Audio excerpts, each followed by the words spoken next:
Hello artists! Today we are going to be continuing our project, our 1-point perspective project. So please take this out so you can get it ready to go. Now what I'm going to do today is I'm going to add some value and some patterns to my artwork. And we have been making our shapes go back to the vanishing point. That's that point that we made. So remember that point that we made on that horizon line is called the vanishing point. And I would make a note of that because remember, we're going to use this book as an open book for when we go to study for our test and do that fun Kahoot lesson with the iPads. So vanishing point, that is something that you need to write in your sketchbook. Remember, it's where everything vanishes to, right? Everything's vanishing to that one point back into space. So I'm going to get my color pencils. I'm going to get my color pencils and I'm going to be using value. We know that value is the light to dark of a set of colors. Now I can use analogous colors in my artwork. Analogous colors are colors next to each other on the color wheel. So I'm going to find, I got blue, I got purple, maybe even a light blue color scheme. And I'll add, I wish I had some magenta. Maybe I'll add a little bit of green, like a light green. Okay, those are my colors. I am going to be vanishing my colors to the inside of the vanishing point, but the closer I get to the vanishing point, the darker the colors are going to get. So remember the light to dark, so you can even kind of see what color you have and then press lighter and lighter and lighter, and then you have a value scale. So I can kind of see what colors I'm working with here. So I got a lighter color there. Here's my light blue. Just kind of practice and see if you like the colors together. Those colors actually look pretty nice. The dark to lightness of a set of colors. So I'm going to start in the bottom. I'm going to just do value for today, for right now. So I'm going to start in any square, whatever, and the darkest colors at the bottom. So let me zoom in so I can show you. Okay, the darkest colors at the bottom, and then I go a little bit lighter. And a little bit lighter.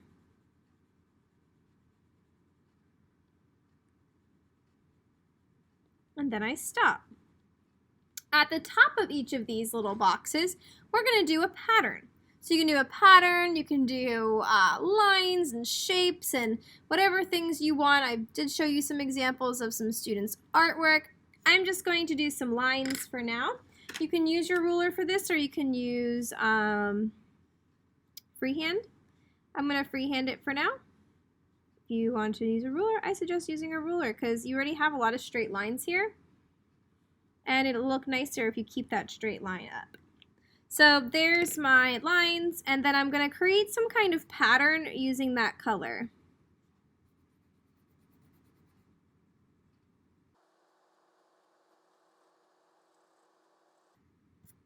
You're going to do that to every single one of your boxes here, all of your cubes. So when I choose my next color, I'm going to start at the bottom. It's going to be the darkest because it's farthest away. And then I get a little bit lighter and I push a little bit lighter on my pencil.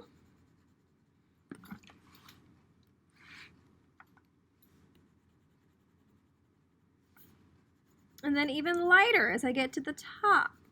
And then the lightest right at the top there.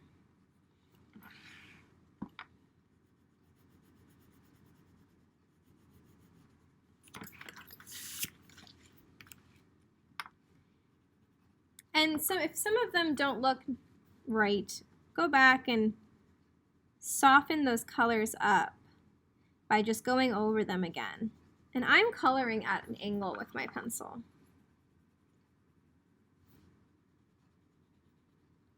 Then I can make my next design, and I'm going to use my ruler for this one.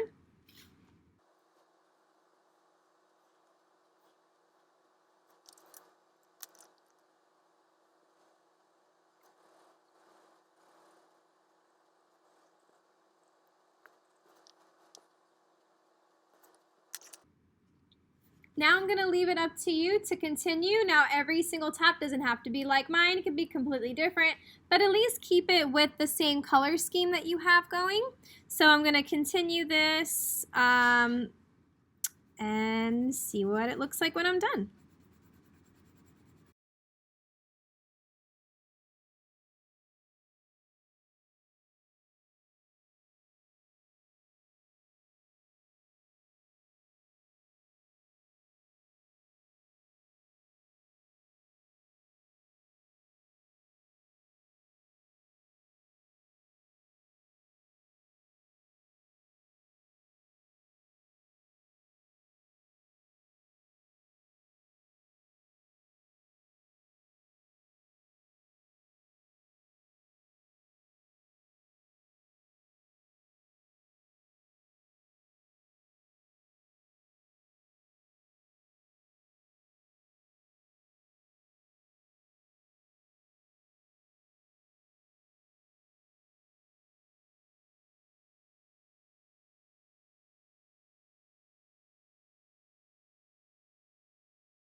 When you are all done, make sure you just double check to see if you missed any spots, and then you can close your book up for now. We may revisit this art project in the future when we review, but that is it for this lesson. They look like they are coming out amazing, and I cannot wait to see your final product.